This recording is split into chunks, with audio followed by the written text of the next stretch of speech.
Hi guys, we're here for another whiteboard chat with the docs. This is Dr. Adams, chiropractic physician in Hallandale Beach at Miami Spine and Performance. Today we're going to talk about posture.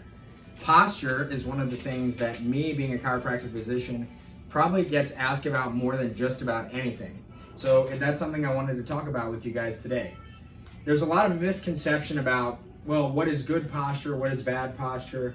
Everyone has bad posture, everyone feels their posture needs to improve, and a lot of times that posture has to do with sitting, and generally what we're talking about when we're talking bad posture is, this rounded shoulders, the head's forward, the chin's jutted like this, and we're on our phones, right? We're on our laptop computers, or we're sitting in the car and we're kind of slouched down like this.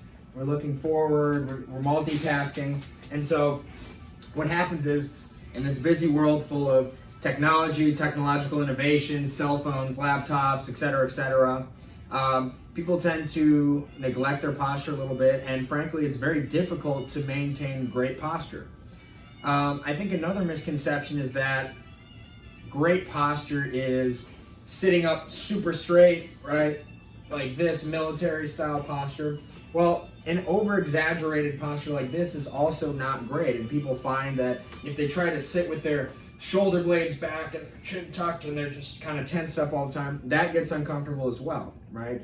So we're going to talk about what a good posture would look like versus what a maybe not so good posture would look like, and then we're going to talk about this principle that your next posture is your best posture. Now, I didn't make that up, but it's a great saying, and it has a lot of great value for you guys when you're thinking about posture, right?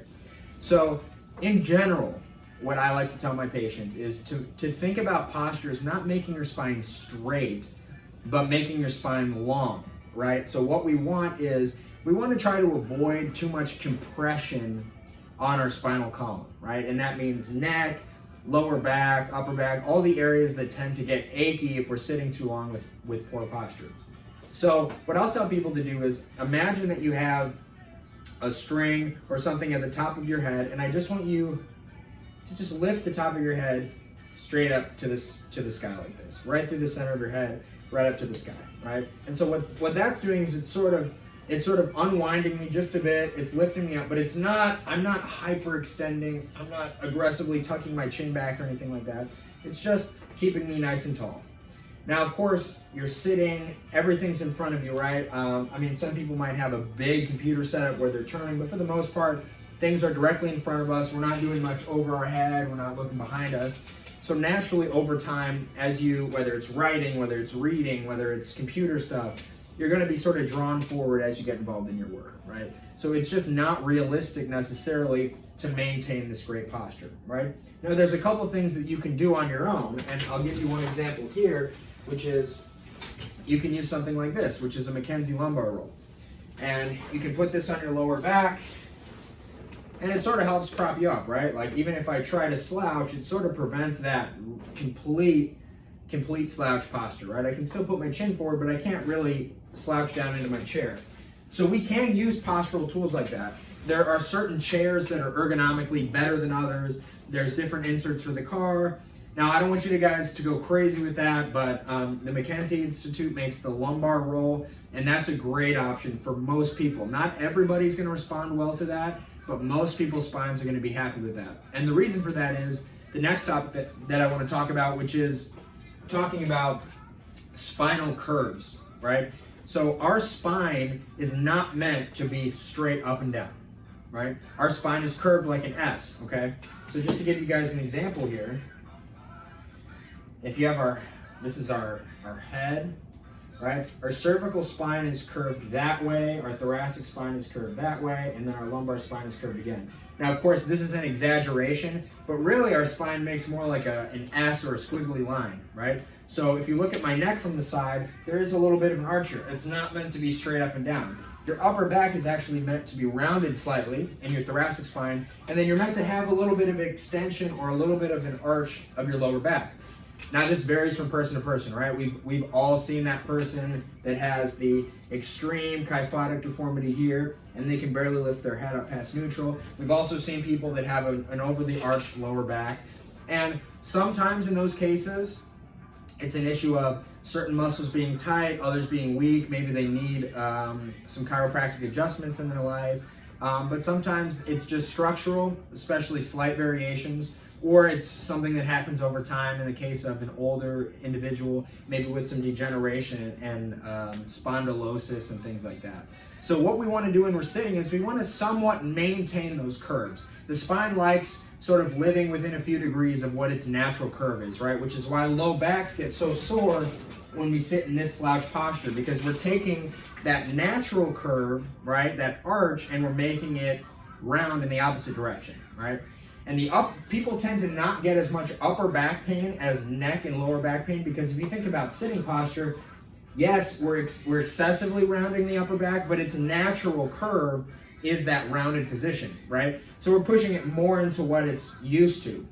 And with the neck, again, we're getting this protrusion motion. A lot of the neck issues happen high up in the neck when you think about headaches and things like that, and just feeling like something needs to crack in your neck, which I hear a lot from patients. A lot of that comes from protrusion, sticking your chin forward, right? And what that does is it pinches off the nerves here that are on the rim of your skull that intervene the muscles of your neck and things like that, and they also can cause headaches when they're irritated, right? Those tension headaches, the sort of end of the workday, just type of headaches, right? So that's why chiropractic adjustments can be really valuable for cases like that. When you have extensive time in reversing your natural curves, chiropractic can help adjust you back into that same direction, right? So as far as posture goes, the last piece that I want to talk about is taking micro breaks, right? So this to me is the best tool that you can use to have good posture overall. And it doesn't mean one sustained posture. It's your posture throughout the workday, the culmination of what body movements you're doing throughout an 8-hour workday, for example. And so what I want you to think about is, what position am I putting my spine in for an extended period of time? And this doesn't necessarily only apply to the spine, right? You might get up and your hips might feel tight, right? So I want you to think about what position your body's in when you're sitting, and then spend some time, maybe every hour, just reversing that position for a minute or two, right? So if I'm sitting with my back rounded over, my lower back that is, and I want to restore that arch to the low back, I can stand up and I can do a couple of back arches or back extensions.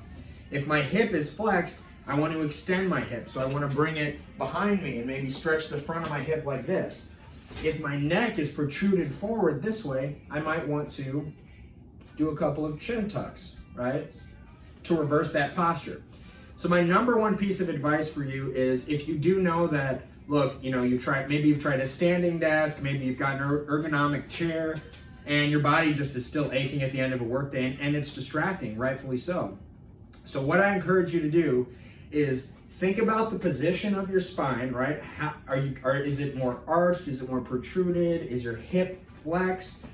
And then simply just perform 10 repetitions of the opposite movement every hour, right? Because joints love moving in a full range of motion regularly in all directions. And being in a sustained posture prevents that, which ultimately leads to joint pain, right? So 3 major pieces of advice I'm going to give you here. Number 1, if you can, standing desk, good ergonomic chairs, things like that. Not trying to be conscious about, again, bringing the top of your head up to the ceiling. Number 2, trying your best to maintain natural curves in your spine, right? And that's why the standing desk, the lumbar roll, works so well, because they are designed to maintain that natural curve in your spine, right? The lordosis of the cervical spine or the neck, the kyphosis in the upper back and middle back, thoracic spine, and then that lordosis again in the lower back. The more that you can maintain those natural curves and reduce compressive force, the better your spine's gonna feel. And number 3, and most important, take micro breaks. Your best posture is your next posture. If you find yourself sitting or standing or lying down, whatever the posture is that you're in, get up and move around a little bit. Sometimes it's doing a specific exercise like I talked about, maybe doing some press-ups, maybe doing some lunges, just to open up the hip, or maybe it's getting up and just walking around. Your body will thank you if you're changing posture. So if you do have a standing desk, maybe switch from sitting to standing, and when you're standing, maybe use a stool. Put your leg up on the stool or on a box. just to change the position of your hip, because your body will thank you if you move it constantly, right? It's the same with exercise. People who exercise regularly and do a variety of movements with their exercise tend to be in less pain, right? Because they're moving their joints through a full range of motion on a regular basis. That is all I have for you guys on posture today. If you guys have any questions about any of this, please send us a direct message on Instagram, give us a call, comment on YouTube, Instagram. We're going to put this on all our platforms. And thank you guys so much for watching.